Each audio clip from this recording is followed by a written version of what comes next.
What's going on, guys? Welcome to Tifosi Talk. My name is Gio. I'm your main host. This is my cousin Jonathan, my co-host. What's going on, guys? How we doing? Today, we're going to be looking over the 2025 season, making a few predictions, and getting all of you guys introduced and welcome to our channel.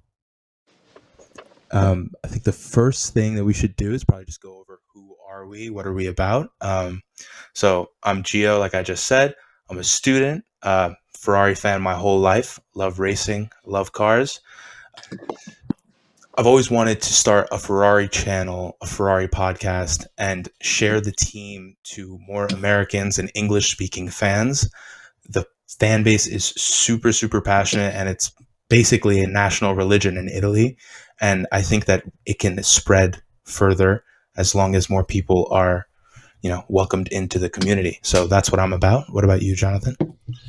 Been a Tifoso my whole life. I used to watch the races with my grandfather growing up, messing with the antenna to see Schumi win all those world championships. So I'm very excited about the idea of spreading the love that we have for Ferrari.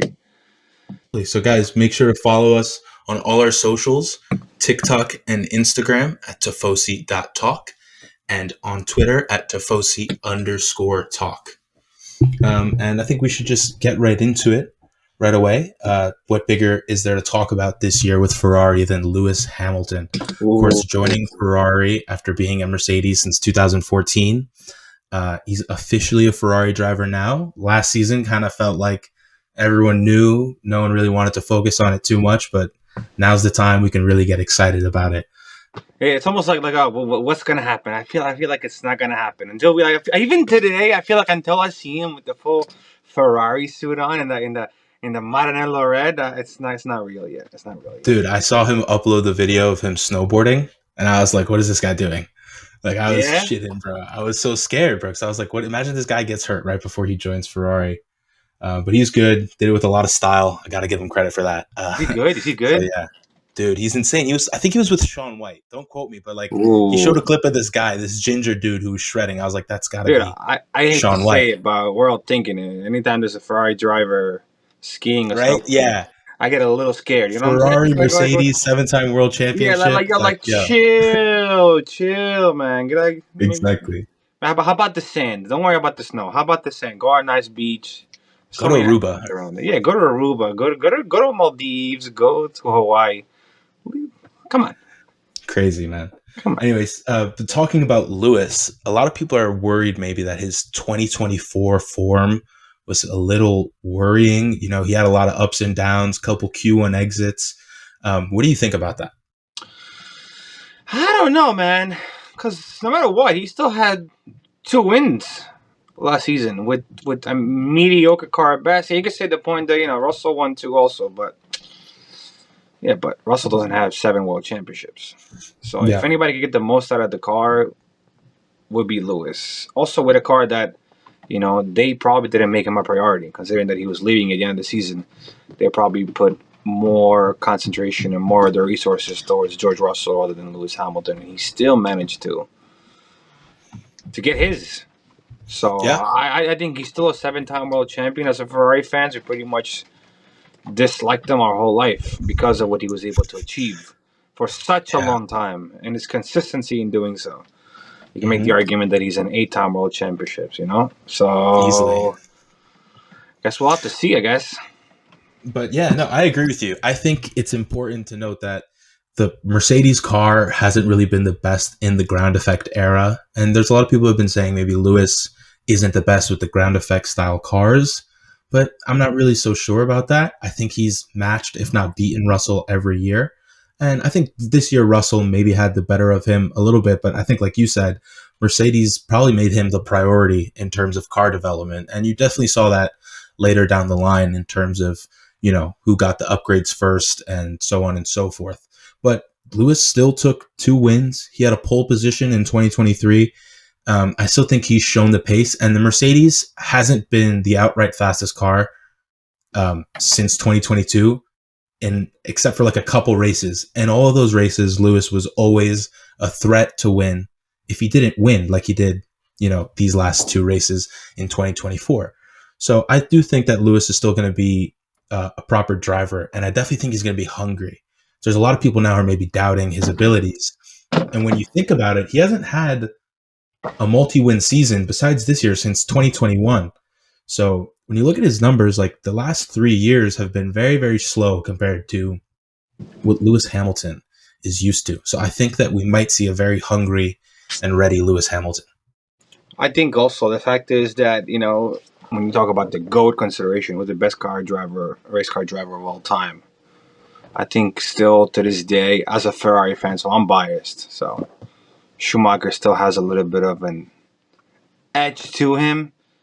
So if that doesn't get you hungry, the fact that you could get your record-breaking world championship in Schumacher's house, pretty much, because Ferrari is, if that doesn't get you hungry, then what could?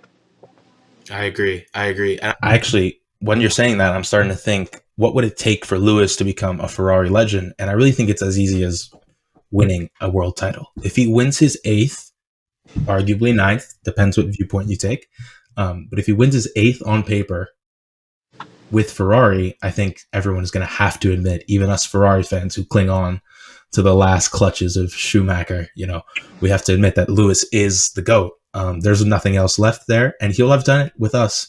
So I'd be super, super excited if that was the case, because to me, it doesn't really matter who has the most world titles of all time, as long as it was a Ferrari driver who achieved the record.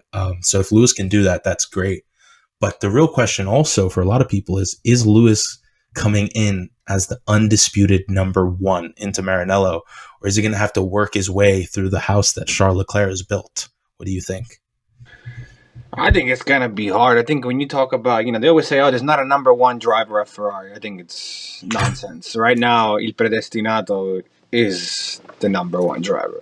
And you're bringing in a 7/8-time world championship into them. Is that going to knock off Charles Leclerc off his game, or is that going to help him reach a whole new level that we have never seen before?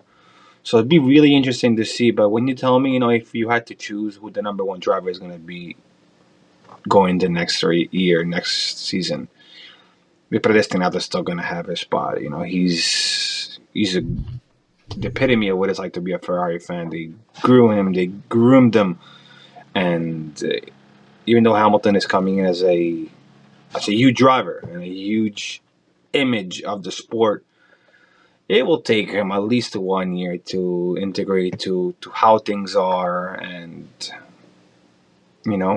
to the Italian lifestyle, to the Italian media.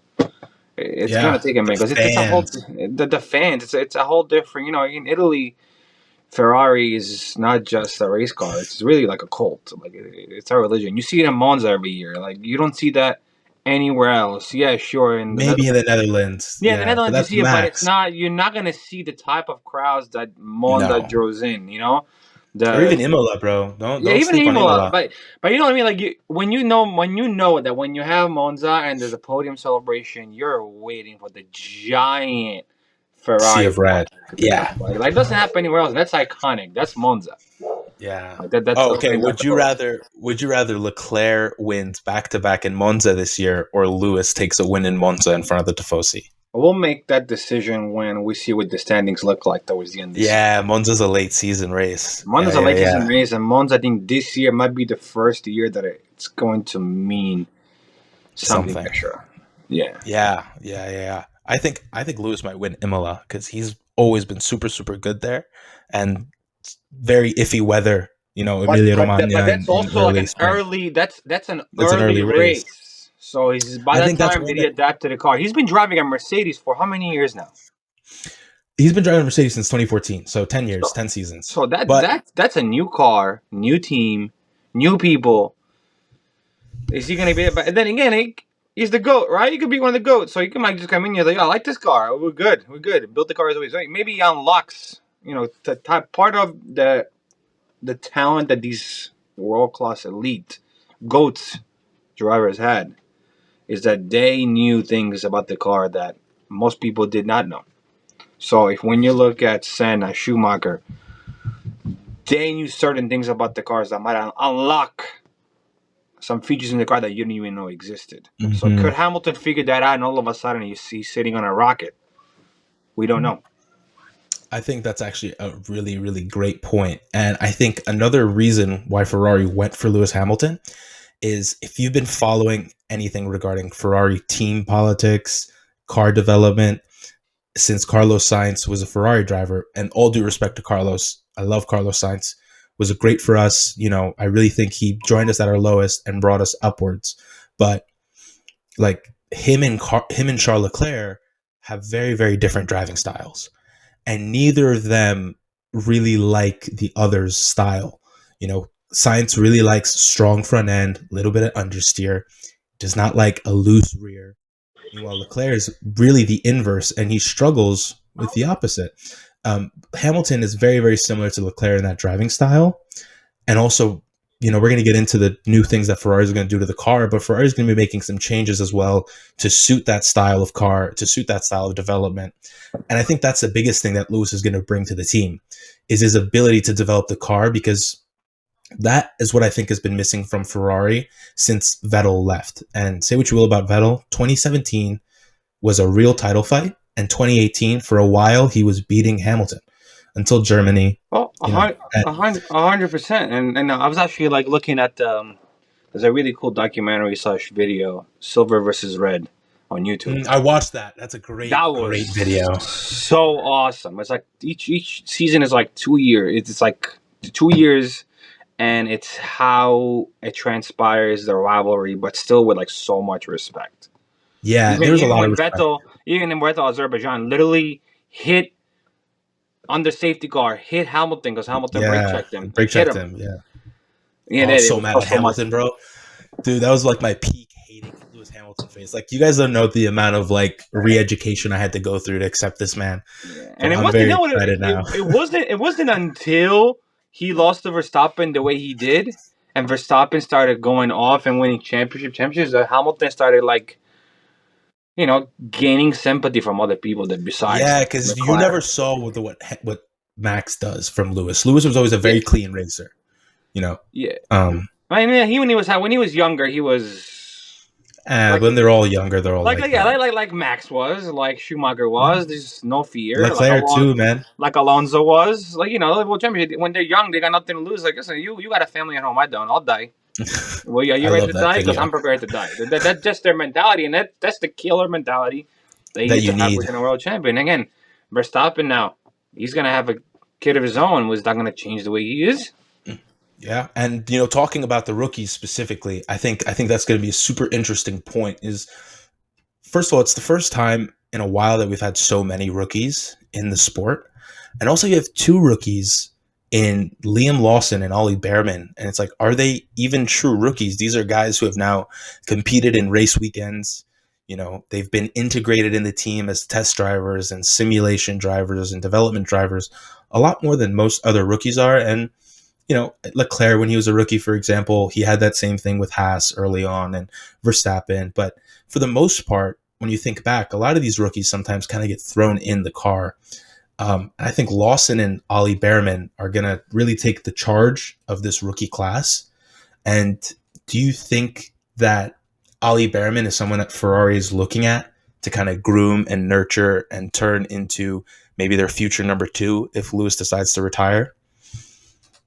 I could see it. If you told me 3 years ago that Lewis Hamilton was going to be driving for Ferrari, I'd say there's no chance. He's especially halfway through 4 seasons ago when he looked like he was going to win the world championship. He's going to win his 8th and retire. Yeah. No way did I see him, go and appear in Ferrari. But when it comes to Behrman, I like him. I like what he's doing. I wasn't too impressed with both him and Antonelli with their F2 performances. I know they each got their win, but I just wasn't too impressed. But then again, it's F2. How many drivers you that win F2 end up being big F1 drivers? There's not that many. So when you look at Behrman, I think it's someone that they're going to be looking at to see how he does at Haas. I could see Haas being competitive this season because they did have some movement going forward. I mean, Hulkenberg was hot all season long. Yeah, Hulkenberg was hot all season long. So was it Hulkenberg or was it up towards the end? Yeah, it was a Hulkenberg, or was the Haas car really somewhat competitive to be in the midfield and kind of lead the midfield? I think I think Haas might be my pick, honestly, for best of the rest. And we'll have a little bit of prediction stuff going on. But when you think about it, I agree with you. They had forward momentum. I think they were the most steady developing team in the midfield. You see Alpine and Aston Martin, they both brought upgrades that either kind of ruined their cars or catapulted them forward. Alpine had a big resurgence at the end of the year. Yeah. But I don't have faith in Alpine like I do with Haas now. I think Ayu Komatsu, their team principal, is wonderful. He's super, super diligent. He exudes confidence. And now you have Toyota working with Haas. Mm-hmm. Like, people forget, man, Toyota, they don't lose. They don't do the losing thing. They brought it to Ferrari in Le Mans many, many times. They were dominating before we got back in there. So Toyota getting involved with Haas, that steady movement forward. I also love Esteban Ocon. I think he's a phenomenal driver. So that partnership of Ocon and Behrman might be a little fiery, though. Ocon never really gets along with anybody teammates. Ever, yeah. But I do think that there's a lot that Ollie can learn from him, and I think that Haas are going to be a very, very sneaky team to look out for this year. Of course, and again, Ollie's a very talented driver. You're not going to be an Academy F1 driver, and you got put in the Prema racing with Antonelli last year. It wasn't. So he got put in an elite car in F2 to prove his worth, and now he earned an F1 season. Let's not forget when he raced with the Ferrari car. He got thrown in. He did well. For someone that's never raced at an F1 level, to do what he did, he got driver of the day that day. He did well. So, but again, does that translate to him getting the number 2 position when eventually Hamilton decides to retire? Guess we'll have to see, because what is the final situation looking like? Because I could see Ferrari, and again, I could see Ferrari like they did with Vettel go after Verstappen. I think Verstappen might be going to Aston Martin. I read something that I read today. You read about the $1 billion contract? Yeah, I mean, I never know. You never know. But they have Newey there. I think someone Ferrari might look into is if Oscar Piastri starts getting frustrated with McLaren. He could be a good driver to bring in, Italian heritage. And I like Oscar. About the way things got mixed up this season, how who's going to be able to Kimi Antonelli, we're talking about rookies. Kimi Antonelli. His contract expires in 2025. Yeah. For me, he's on a 1-year deal, yeah. Race car driver. Elite talent. There is nowhere else that he should be. I agree with you on this, but my thing is Ferrari didn't take him in their FDA when he was younger, and I think he might be holding that as a little bit of a grudge. And also, Mercedes might have him on that 1-year prove-it deal, but if he shows them anything, they're going to snap him up and lock him away as soon as possible. I would love to see Kimi in Ferrari, Is this the first time that something is going to happen? Remember what happened with Piastri? They're going to lock him up. Alpine's going to lock him up. Next thing you know, he had a McLaren seat. Andrea Kimi Antonelli's contract with Mercedes is set to expire at the end of the 2025 season. So, they could lock him up, or they could lose him. They could lose him really quickly. That's true. But, yeah, I don't know. Are we going to be in the window to negotiate with him, though, with where Lewis is? I don't think we're going to I don't think we're going to be in the window to negotiate with him. But, Hamilton might say, listen, this is my 8th World Championship. Peace. That's true if he wins this year. Yeah. If you win the 8th, what do you have to prove? Yeah, nothing. I think that's what he wants. He wants the 8th and he's out. And so probably will take It's also about the rookies, like we spoke about, right? We spoke about Behrman. He has to prove himself with a Haas. Ajar, also very, very talented driver that I think is going to do very, very well. He's one of the drivers that in F2. In F2, he performed extremely well. So if you look at all this, a lot of these guys have raced each other for a long time, kind of like Verstappen and Leclerc did. And when you look at these different series where they've all been together, the 2 names that always kind of float up to the top, really 3 names, is I feel like Bortoleto and Hajar stick out a lot, and they're very close to each other. In fact, this year in F2, they were 1 and 2. Kimi Antonelli is not in a lot of series, but when you look at, he's been in so few series, and everything he's been in, he won. Besides F2, and F2 this year, there was a lot of controversy about the equality of the engines. and Prema weren't as strong as they've always been. So, there's F2 is kind of a hodgepodge. I feel like it hasn't been representative since you had that Albon, Norris, Russell class. I think that was the last time F2 was what it meant to be, but it's still good when you see these guys stacked up against each other. I feel like Behrman, Hajar, Bortoleto, and Antonelli, those names, they rise up really quickly, and people that I'm kind of worried about a little bit. Well, really, the person I'm really worried about is Jack Doohan. Yeah, I don't know, man. I don't know. I don't see him lasting, honestly. I neither do I, and I love motorcycle racing as well. And his father, Mick Doohan, is a multi-time motorcycle champion, great race car driver, and we all know how racing is. There's a lot of nepotism and handshakes, so you never know. But I mean, Doohan is the one who spent the most time in all the junior categories out of all the new rookies. He's got the worst numbers. And he was always in those teams that people know about. So it's not like he had bad engineers. It took him 3 years to finish in the top 3 standings of F2.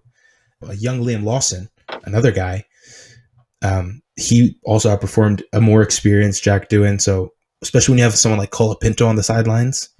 Yeah, like that kid can race. We've seen him chop it up. Yeah, exactly. He's why? And not to mention, he is super popular. Bro, Argentina, man. People don't realize Argentina don't play. Messi loves. He's behind them with the sponsors. And, you got Messi behind you, dude. Yeah, dude. I was honestly surprised that he's not driving. And I'm not his Me too. Biggest, I was so shocked when he didn't I'm not his biggest fan, but Alpine think I told you everything. Listen, if you got, like, a couple of races to figure this out. Otherwise, we have the backup ready to come in. You know what I'm saying? And it's gonna be interesting to see what happens. It's gonna be interesting to see what happens. Like, what do you think about Lawson? How do you think Lawson's gonna be able to keep his seat there? So this is my thing about Lawson is I don't consider Liam Lawson a rookie because he's had experience in F1 in 2 different generations of car now, and he also competed in Super Formula. He's the only one of these rookies who competed in Super Formula, which is a very, very competitive series. And I think he's really aggressive. Now, I'm not worried in the sense that I think he's going to lose his seat, but I'm not so sure he might win a race this year because we know how Red Bull are. And I don't think they're ever going to let him finish ahead of Max Verstappen in a race order unless he just defies orders. And as we say in Italy, testardo, he's very stubborn and fiery. As testardo as he is, I don't think he's that stupid to kind of go against Helmut Marko, Christian Horner, and Red Bull's literal golden child. Like, they've forgotten about Sebastian Vettel. Max Verstappen is Red Bull now. I don't think Lawson is that dumb, and I think he'll be on the podium. But as for winning a race, when you stack up the drivers for the top 4 teams, Liam Lawson, I'm afraid, is the odd man out. I think Kimi Antonelli is going to be a little quicker than him. He might have a slower adjusting period. I think Kimi Antonelli is going to have the best of him, and I think that's going to be a very fun battle to watch. Is Kimi Antonelli and Liam Lawson. I think they're going to be duking it out for like a P4, P5 pretty often. I think that's going to be a lot of fun to see. Do you think the same issue will happen to Lawson that happened in Paris last season where, the cars are completely different? Because, people say, the cars are the same. I think it's absolutely nonsense. The car is built for Max Verstappen. So can he figure it out that quickly in a new car? Because, yes, you've been driving what are they called now, Racing Bulls, for pretty much a year now. But now you find yourself with Max Verstappen as your teammate and with a history that none of his teammates really have been able to work well with him. Ricardo hasn't. Checo didn't. Yeah, I mean, Ricardo had him beat up until Max stopped crashing every race, and then Max was just wiping the floor with him. I love Danny Rick too, but it was very apparent. And if you were watching that season, it was the 2018 season. Verstappen crashed in FP3 in Monaco, and he wrecked his car. He couldn't qualify. Started from the last place on the grid, and they cut to his interview while Q3 was going on, and they asked him about crashing, and he was like, "If anyone asks me about crashing again, I'm gonna punch them in the face, word for word." And ever since then, he literally took another level. He started wiping the floor with Danny Rick. In 2019 and 2020, that guy was a monster. So I think that switch flipped for him. And for someone like Lawson, I think Lawson might actually really benefit from learning from someone like Max. You think Because so? I don't think he's going to be dumb enough to try and break the established order. And I think that him and Max are more similar than people kind of give them credit for. And I really think that when you see Lawson drive, he's this super aggressive driver. He doesn't care about, someone standing in the sport. You saw him just bring the racing to Perez in Mexico. Verstappen was kind of that same way, especially in like 2015, 2016. Like Nico Rosberg hated this guy because he was just always up his ass when he shouldn't have been. True. And Lawson is kind of like that. And so I think Lawson can learn a lot from Verstappen. And in turn, since he doesn't have all this experience in F1, he can kind of mold his driving style to the Red Bull. And also it might be easier for Red Bull in the long run if they don't have to change their car development and their style of building cars, because Lawson can then take the helm of the team if Max Verstappen does end up going to Aston Martin. True. So Very true. I think that's going to be a really interesting narrative to look at.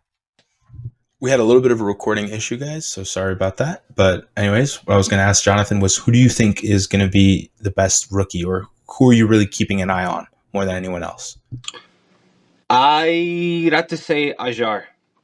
The reason I say Ajar is because in the postseason testing, he put in some crazy numbers with Red Bulls.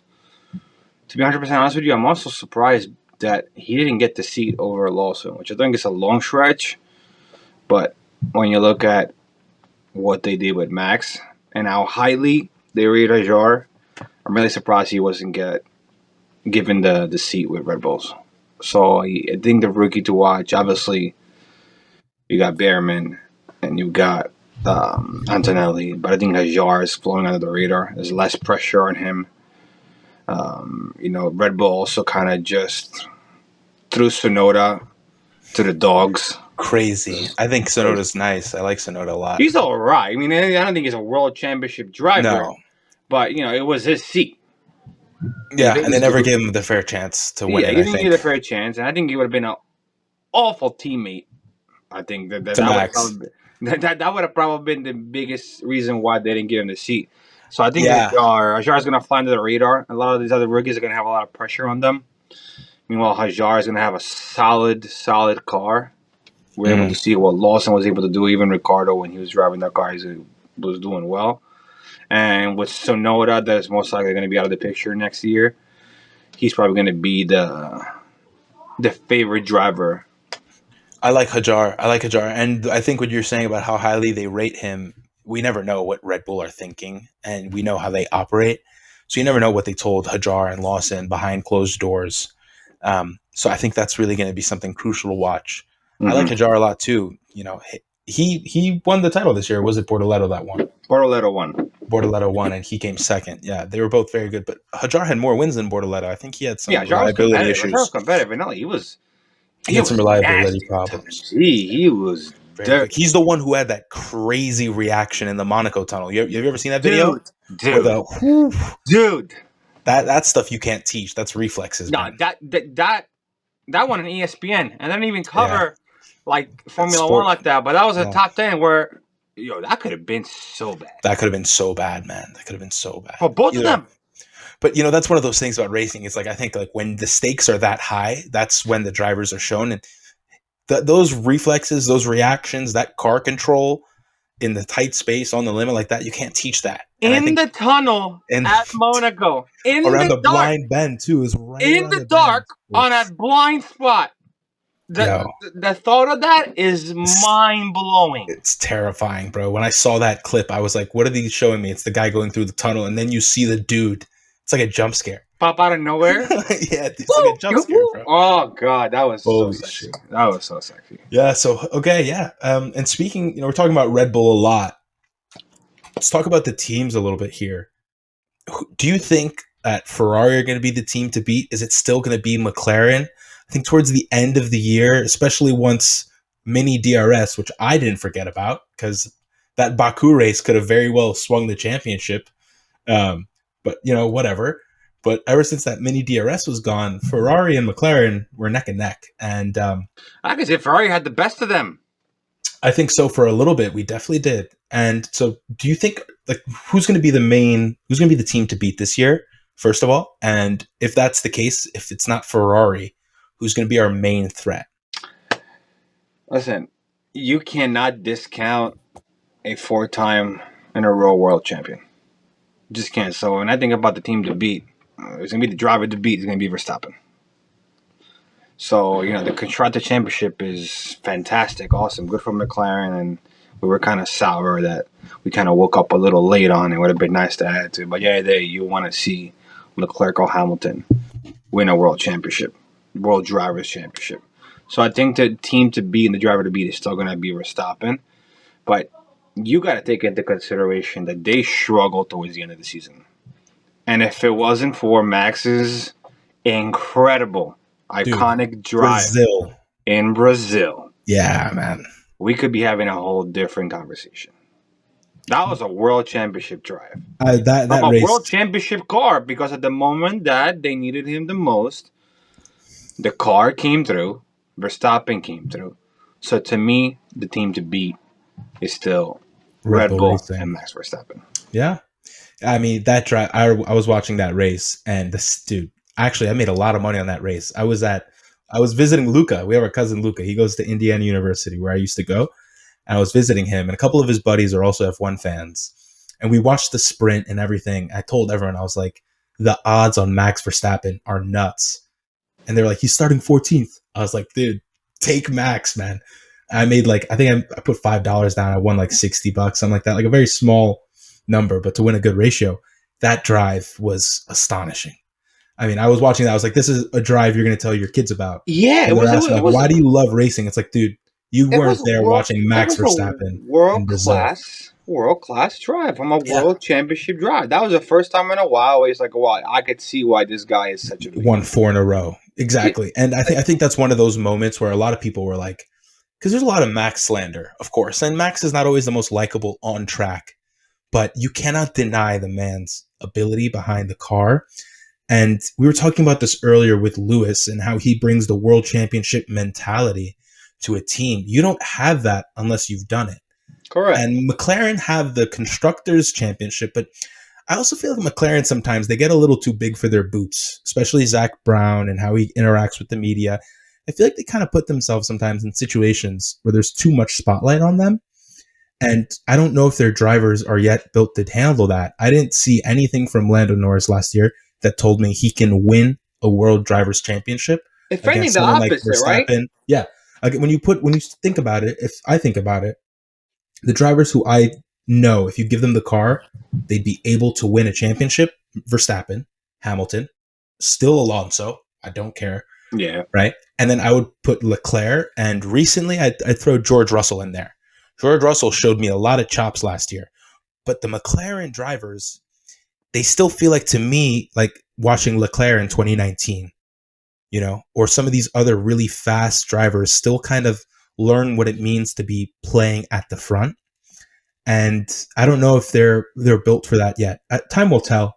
But yeah, I agree with you. I do think Red Bull Racing are going to be our main worry. If you want to win the title, I do think that our drivers would have the edge over McLaren if the cars are equal. So yeah, if you put them on a level playing field, and I think you've seen it. Charles Leclerc has made his mistakes. I'm not denying that the slightest. He's made his mistakes, and he could have done a lot better in certain moments, especially 2 years ago when he did have the chance to kind of compete for the title. And I'll never forget when he crashed in France, and that was kind of like. But the team then also wasn't ready to fight for the title, I think, operationally wise. The team made a lot of mistakes. Look at Monaco and the whole block. Stay in, stay out, go out, the whole entire thing. Yeah, they made the mistake, but also he made his own mistakes too. So It was kind of like a perfect storm. But also you saw the beginning of the season how he was on it, man. Circumstances between him and Max, he had Max, and he had Max's number, and Max was frustrated. So in a scenario where you put Charles in a strong competitive car, and we're going to talk about Hamilton. If you put him in a good car, can he win a championship? We know that he can. Against Max too, he essentially did it. He can. He could have said that he did it again. We'll go back into the he showed that he can get there, right? The 7.5 championships that he has. Yeah. We know that he could do it, and Charles could do it too. But again, when you mentioned before McLaren, Lando, he finally popped his cherry and got his his win, and good for him. And I like Lando. But I like him more as a individual than maybe that I look like as a race car driver. He needs to be a killer, and he's still like I see him giggling too much, laughing too much. I don't see Max barely laughing. So I think he still needs to get that. Max only laughs when he sees Leclerc in the podium celebration. He'll go up, he'll hug him, and be like, "That was a good race." Yeah. But Lando gets beat and he's upset. That's when he pouts. Lando gets angry after the race. When you see a Red Bull ring this year, Max Verstappen crashed into Lando Norris. Flat out, yeah. Flat out. I don't see Lando Norris crashing into Verstappen. I don't see Lando Norris doing what it takes. He doesn't demand the respect, yeah. Yeah, like to win a championship, let's say you need to be ruthless. You need to be a killer. You need to be hated. You're too liked.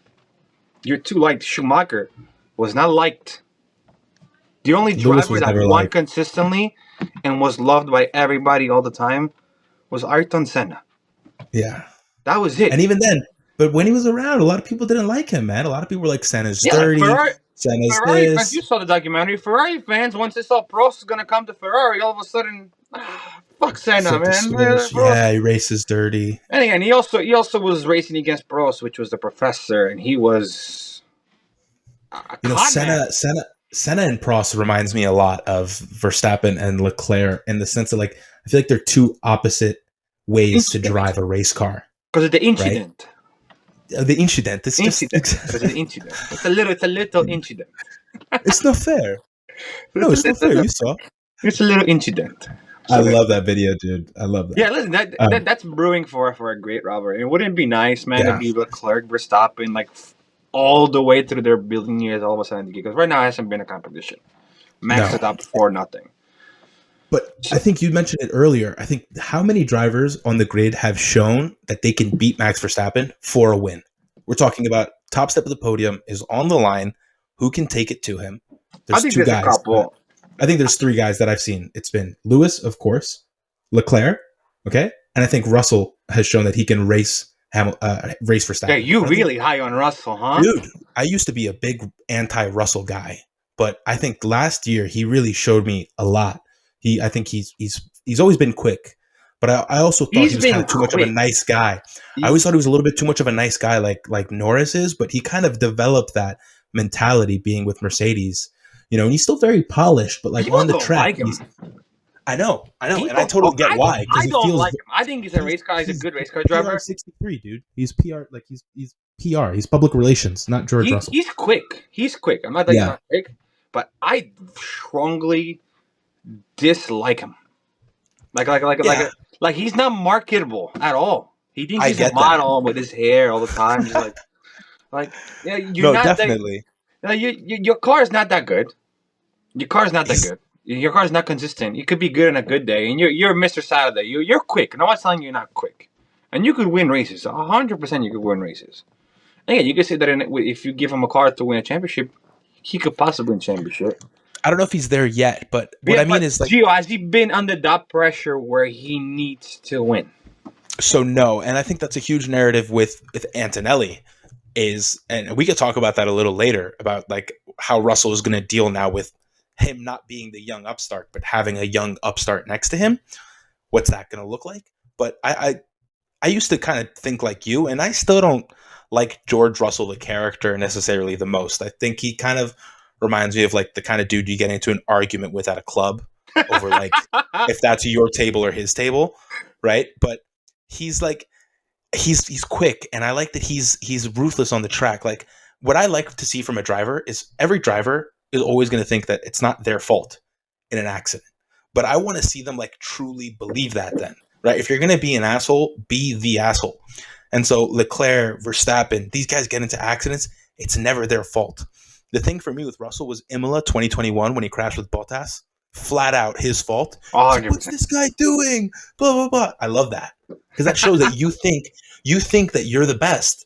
Norris is just like whining. He's like, "Do you see what he did? I can't believe he did that to me." And it's like, dude, you're racing for what you think is the thing you've been working for your whole life. And Norris could have won the driver's title last year. this whole narrative that but McLaren never really could have won it. No, they definitely could have won it. Yeah. Red Bull, Max didn't get on the podium for like 5 races in a row. Not like that. How many pole positions did you have? Jonah, or in the first lap? I think he lost so many, Jonah. But if you break the season down into 8 race sections, 24 races, so 3 8-race sections, there wasn't an 8-race stretch that Lando Norris outscored Max Verstappen. So his gap at Miami when McLaren won their first race, and since Miami they had the fastest car for the most part, the gap that it was at Miami was bigger at the end of the season. Like that's you not capitalizing on the opportunities. No, you're right. You're right. Again, meanwhile, someone like Leclerc, for all it's worth, with 2022, I think a lot of the title fight in 2022 was more Leclerc kind of really excelling, especially towards like the middle of the season when Ferrari had that downturn, versus the car being there. Meanwhile, Norris kind of showed me the opposite, and Leclerc had his growing pains, but I don't actually think Norris had those growing pains where he was pushing the car so hard to try and win a title that he crashed. Like instead, Norris kind of just like, I felt like he like you said, he's a little too soft. He's too friendly. He doesn't really want to get his elbows dirty yet. And I don't know if that's going to change or not. But when you're talking about a title battle, I would love to see Ferrari and McLaren duke it out season long. Yeah, like the old days. I don't think McLaren have the drivers to do that. I don't think McLaren have the drivers to do that, That would be cool, but I think with an even car, if you put Norris and Charles in the same position, I don't think it's... Yeah, and forget about Hamilton. I mean... No, I don't think... And I like Norris. I really like Norris a lot, but he needs to become a killer. And I think so, yeah. He's not yet. I think Piastri's more of a killer than he is. Yeah, Piastri. For me, dude, the Monza move by Piastri showed it to me, because Norris would have never done that. Yeah. Even in Azerbaijan, how he went past to get first place. Yeah. It was crazy. Mm-hmm. Mm-hmm. He's very aggressive. But I do give them the props that they work well as a team. At least they have so far. Yeah. I saw the move that they did during the end of the season where during the sprint race, Norris had the thing on and he kind of gave it back to him. Yeah, that was nice. Yeah, like I think that's a good sign of something that could be, and it's probably why TikTok F1, man. This is for people, like it's to get clicks on social media, but it's racing. The team, like I understand for McLaren at that point, it didn't make a difference who won, but during the season when they made Piastri win, it could have mattered. That's true. Beginning of, you remember which race? In Hungary, I think it was Hungary. Yeah, Hungary, like when... But that's different because Norris only got ahead there because of a pit stop. A pit stop error from McLaren. If you're waiting for a world champ, let me explain something to you. I think that was stupid by McLaren. If that happened during the 90s and you told Michael Schumacher to let Barrichello get in front of him to give it back to him, that would have never, ever happened. Wouldn't even have been a conversation. Yeah. You want to win. Like, I'm sorry, that's why they're paid. Yeah. So speaking of getting paid, Adrian Newey and Aston Martin, are they going to be a threat? What do you think about them? Do you think there's going to be growing pains there? I think, and you look historically at Newey, every single team that he ended up leaving ended up falling apart. Now, is Red Bull too big to fall apart? What were Red Bull before Newey? Yeah. Listen, you can make the argument. Every time Newey leaves, teams fall apart. But teams don't have Max Verstappen. Yeah. It is a generational talent driver that, like you showed in Brazil, could win you a race on his own. So that's interesting to see. To me, I was very surprised by how much they dropped in quality and speed this year comparing to a year or 2 years ago when they were consistently in the podiums. I can't figure out why. And Aston Martin? I'm not even going to entertain the whole Stroll idea because when you talk about nepotism, that is the epitome. You cannot tell me that there is not a driver in Formula 1 or even Formula 2 that's not better than Stroll and should be driving that car. And I'm not saying that Stroll is the worst driver out there. To be an F1 driver, you can't be shit. Let's be real. He's taking a pole position. Right? Yeah, like that, he has speed. Yeah, But speed, there's plenty of other wonderful but if categories. you're investing that much money into a team, there is at least 14 drivers off the top of my head that I could list you that should be driving an Aston Martin over him. There is no world where Colapinto Is over Stroll. I was just thinking that. doesn't drive and Stroll does. This doesn't exist. It's only happening because Papa Stroll is there. Yeah, yeah. And I mean, you want to talk about IndyCar drivers? Like, there's a ton of fantastic drivers in IndyCar who it's single seater racing. You know, Roman Grosjean, for all he's worth, he was for a long time in F1, and he has his podiums. He goes to IndyCar, he's struggled. You know what I mean? He's had his wins and everything. Eventually, he got adapted to it, and that's also because IndyCar's even playing field. But there's drivers in IndyCar, man. Guys like Pato O'Ward. You ask me, that guy should have been in F1 yesterday. You know, and there's a lot of other IndyCar championship drivers who never even sniff a test.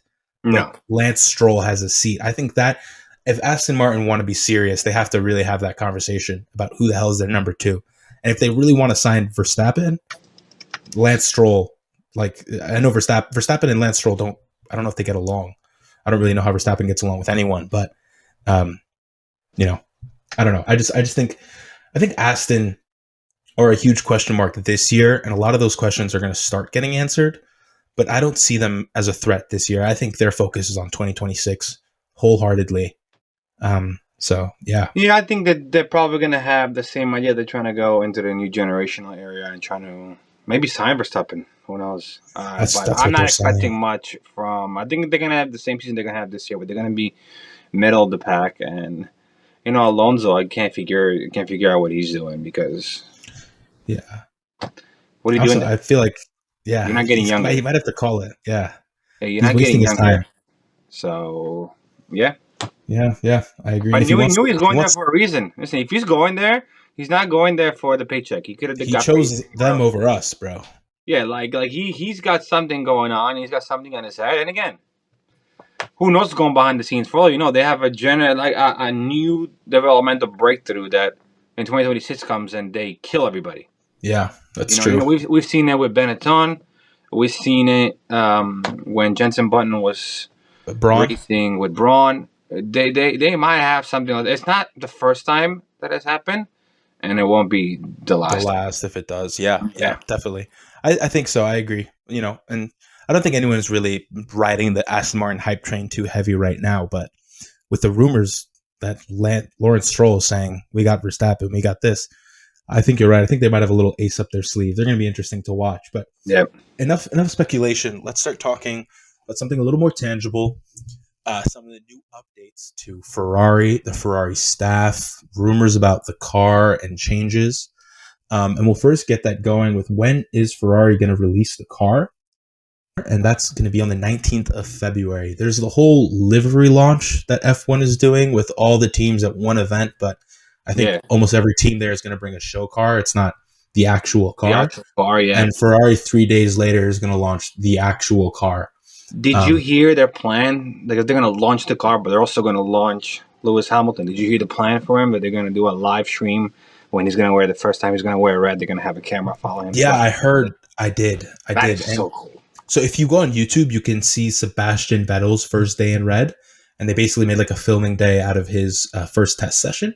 Mm-hmm. And there's rumors that that's what Hamilton's going to be doing. He's going to be in Maranello on the 20th of January to start his simulator work, kind of meet the guys. And he hates simulator. I heard that he hates the simulator, but it's probably just, one session to get him accustomed, because if the weather's good, they want to get him on track in the 2022 car on either the 21st or the 22nd of January, ideally at Fiorano. And we're definitely going to get some videos there. So that's going to be our first look at Lewis Hamilton. Aren't you excited a red suit? Dude, it's going to be a car on track. Him in red. I'm excited about him in red, but I'm also just excited to see a car go down the track, to see a video of a car in 2025 racing. It's going to be really, really nice. Yeah, it's exciting stuff for sure. I'm excited.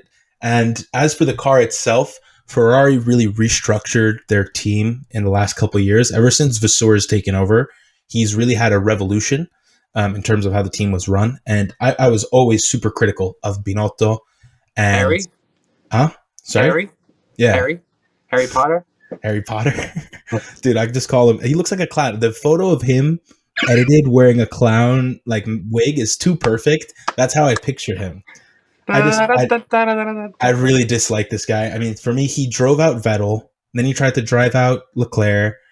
The team was never really cohesive, and he kind of epitomized what Ferrari had been doing that kind of had dragged us down to where we were, which, you know, I don't know how well versed all of you viewers are with Italian culture, but there's a lot of weird things that we do, especially friendships and people you know and respect. And, oh, this guy's been here for this long. Binotto was ingrained in Ferrari. So he brought up a lot of people with him and put them in positions they probably shouldn't have been in my opinion.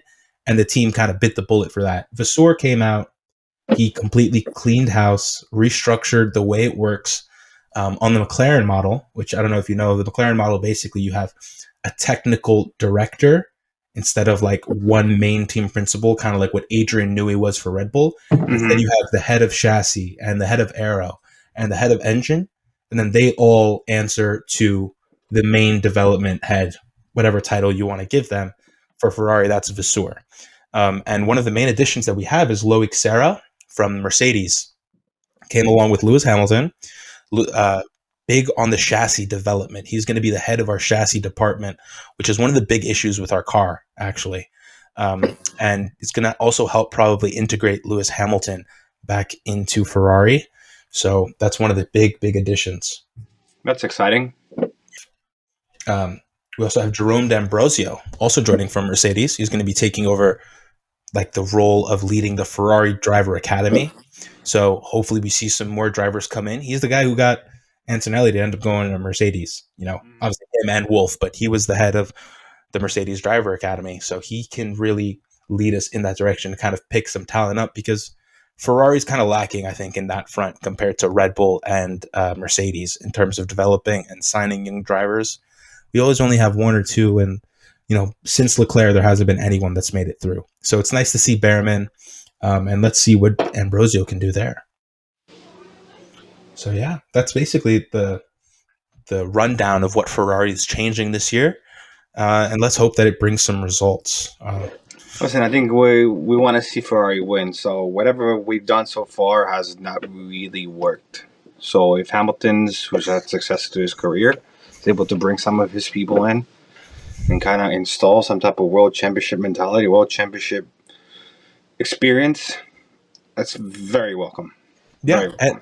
And I think Hamilton and Vasseur have a really good relationship. Hamilton raced for Freddie Vasseur in F3. Yeah. And I think Vasseur has really been kind of undoing a lot of the bad work, putting the foundation down. But he also knows you need someone who's done it before to bring that experience in. Yeah. It's so hard to try and win it on your own, and then you might learn things the wrong way as well. Hamilton's done it the right way, had the most dominant stretch in F1 history besides maybe Michael Schumacher, and he's going to bring that. And I think with the culture Vasseur has been developing, they're going to complement each other very, very well. And so I'm excited to see that finally come to fruition on track in just under 2 months and the first race. I can't wait. That's actually dope to think about. It's pretty close, man. It's not that far away. Couple more weekends. Exactly. So let's oh, sorry, I forgot to mention the main changes that we're going to make to the car. So the one thing everyone's talking about is the suspension changes. We're switching from a push rod to a pull rod front suspension. And that is going to change the way the car behaves in terms of tire degradation, high cornering speeds. It's not necessarily something that's going to bring you like half a second of performance. Push rod versus pull rod, it's not like one is objectively better than the others, but at least for this generation of cars, the cars that are using a pull rod front suspension are performing better, and Ferrari's been with a push rod for a long time. In fact, Vasseur fired Enrico Cardile purely because he didn't want to move away from that design. And it's also a design that suits the more rear-oriented driving style of both Leclerc and Hamilton. Yeah. So I think that's going to be a huge thing, along with, you know, just the steady development year on year. And Ferrari say they have some big revolutions. No one's really sure what that is yet. We're going to have to find out on the 19th of February. I feel like they say that every year, though. Yeah, that's true. And all those revolutions, though, they might really exist, but you can never see them. These cars are so detailed. Yeah, You know, most of us are ignorant in the subject. These people are geniuses. We're talking about like the besides NASA. I think it's the next thing. You yeah, know, no, yeah. You're an aerospace engineer or yeah, any sort of fluid dynamics engineer. You're going to NASA. You're going into the defense industry, or you're going into Formula One and racing. So pretty much. these guys really like it's that's why I love this sport too. I love the technical aspect of it. Just to think about what these cars are doing, the forces they're producing, it's astonishing, you know. Absolutely, absolutely. Let's do a little bit of fun to close the episode off. We're going to do a couple of predictions, guys. Nothing too crazy, just some, a little fun to kind of get the hype building around the season. Let's get So, it, baby. Jonah, my first question for you: Ferrari over under 6.5 wins. Over. If we Okay. put, I could see Charles with 5 and Hamilton with 2. Yeah, I see that. I was thinking, because I think 3-3 is a good range. It's probably going to be the minimum if we want to compete for the title. Yeah. So if we want to win it, one of our drivers is going to have to win 5. And I don't think the other one is just going to win one race, knowing both of them. I mean, both of them are coming off multi-win seasons, and the car is theoretically better than whatever they were both driving last year. So, And the driver is better. You're thinking about, with all due respect to Carlos Sainz. Hamilton's definitely an upgrade. Yeah. And I like Carlos. I actually think Carlos is going to do great for Williams. But I don't know if Carlos had that same hunger that we were talking about. I feel like he kind of says he does, but doesn't always show it. Either way, we're not talking about Carlos Sainz. We're doing predictions. I'm also going to go with the over. I'm going to say that we win 8 races, and again, Leclerc 5, but Hamilton 3. I think that should do it. Another question I have: who do you think is going to finish higher in the final standings, Red Bull Racing or Mercedes? I believe it's going to be Red Bull. As I think Red Bull's still going to be in the challenge. For all we know, Red Bull is going to be the number one car yet again. Yeah, they had the downfall, but also you think about it, Checo Perez checked out halfway through the year. He knew his faith halfway through the year. Everybody knew it. No, we're going to keep it. We're going to renew him. It was all just nonsense to keep the sponsors afloat. We was a dead man walking. So I think Lawson is going to have no choice and be a good teammate, a good boy, and be told what to do. And I think he'll bring in more points than Checo will. And even though Mercedes is going to have George Russell, who's coming off a strong year, and he thinks he's going to be a world champion one day, Antonelli's still a rookie. He's going to have to figure things out along the way. And even though he's lightning quick, and it's going to take him a little bit to adapt. Unless he is going to have a rookie season like Hamilton had. Yeah. Rookie season. But I just don't see that happening. Yeah, I think there's going to be an adjustment period there because also the Mercedes was a difficult car for Lewis Hamilton and George Russell to drive. Two very experienced, very talented drivers. True. So for that to be the first car for a rookie to drive in a team like Mercedes as well with the hype Antonelli has, I do think is going to start off a little slow, but I think he might finish the season stronger than Lawson will, and I actually am going to pick Mercedes to finish higher than Red Bull in the standings. I think Red Bull might finish 4th in the constructors this next coming season. The downfall of Max Verstappen begins next season, huh? I think it might just be a blip in his record, but I think the downfall of Red Bull starts next season because you were talking about teams fall apart when Newey leaves. Red Bull were nothing before Newey came. Then Newey joined, they turned into something. Newey stayed, they remained something. Newey left, and the cracks showed instantly. So let's see how they patch them up, but I think it's going to be very tight. And I think that Mercedes also towards the end of the year started figuring out their car a little bit more. So did Red Bull. So we're going to have to see, but my pick is going to be Mercedes. I think they have a little bit more room for growth, at least, as compared to Red Bull. Interesting. All right. And who do you think is going to finish best of the rest? Let's do a team and then a driver. So what do you mean by that? Not counting McLaren, Red Bull, Mercedes, Ferrari, and their drivers. Out of the top ones. Besides the top 4 teams. 4 teams. So excluding them and their drivers, who's going to finish highest of the remaining 6 teams? I like Ali. So and I like Ocon, and I like the Haas membership to the team to do well. I think Haas is going to be the best of the rest, and I think it's going to be close with the Racing Bulls. Those two teams are going to be teams that are going to lead the pack in terms of the mid teams. I think it's going to be, to me, Haas and then Racing Bulls. But I think Hajar is going to finish ahead of all four of the drivers. All four? You think Hajar is going to finish? I think Hajar, in my opinion, I like Hajar a lot. I like his attitude. I like how he races. I saw a bunch of F2 races this year, and this guy is wild. And he put in some crazy. I've said it before. He put in some crazy times. He's very instinctual, man. Season, yeah. And again, we spoke about it a little. But as a racer too, he goes for gaps. He don't mess around. That guy don't mess around. That guy is a killer. That guy's gonna be a killer. He's gonna be good one day. So let's see what happens. But yeah, that's me. Okay. Nice. I also really like Haas. Haas are also my pick for best of the rest, but I'm going to go with Esteban Ocon. I actually think Esteban Ocon is going to be kind of like a podium threat. Every year there's that midfield driver who whoever's fourth fastest that weekend, they're like, where's this guy starting? And for a while, it was always just Fernando Alonso, Pierre Gasly as well. I think the Haas is going to be a really good car, and I think that Ocon is going to be that guy because also Ocon's won a race, guys. He knows what it means to lead from the front, and he's the only driver not in the top 4 teams to lead more than 10 laps since the ground effect era started. So since 2022, he's led 80 laps in the Alpine, which was very uncompetitive most of the time. So he finds himself in these places more often than not. And normally it was Alpine's kind of operation which dragged him down. I think Haas have been operating at a very high level the past season. So I think he can maximize and really show some people what's up. But I like Hajar. I do think Haas and Racing Bulls is going to be a really fun battle to watch. I don't have as much faith in Alpine. Some of their staff are leaving. And like we said, Aston Martin, Adrian Newey, growing pains. And what's Lance Stroll going to do? Jack Doohan's going to be out after race. I'd say Alpine under 8 races. I think Alpine are going to they're setting themselves up for another season of controversy.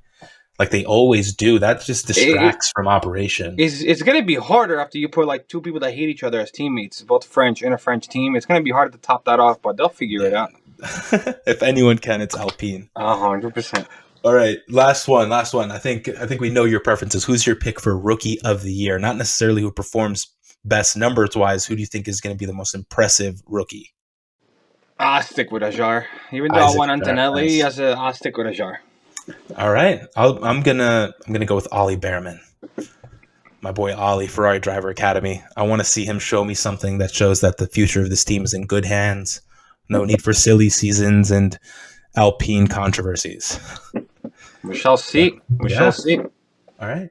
Guys, thank you so much for watching. This is the first episode of the Tifosi Talk Podcast. We're going to try and upload weekly, talking about the happenings in F1. If there's nothing happening, maybe we'll do some look backs, historical episodes, and be on the lookout for when the season starts for some watch alongs. Should the times be good? We are in America after all. So yeah, thank you guys so much for watching. Make sure to like, comment, share this video with your friends, and be on the lookout. As always, Forza Ferrari. Vamos!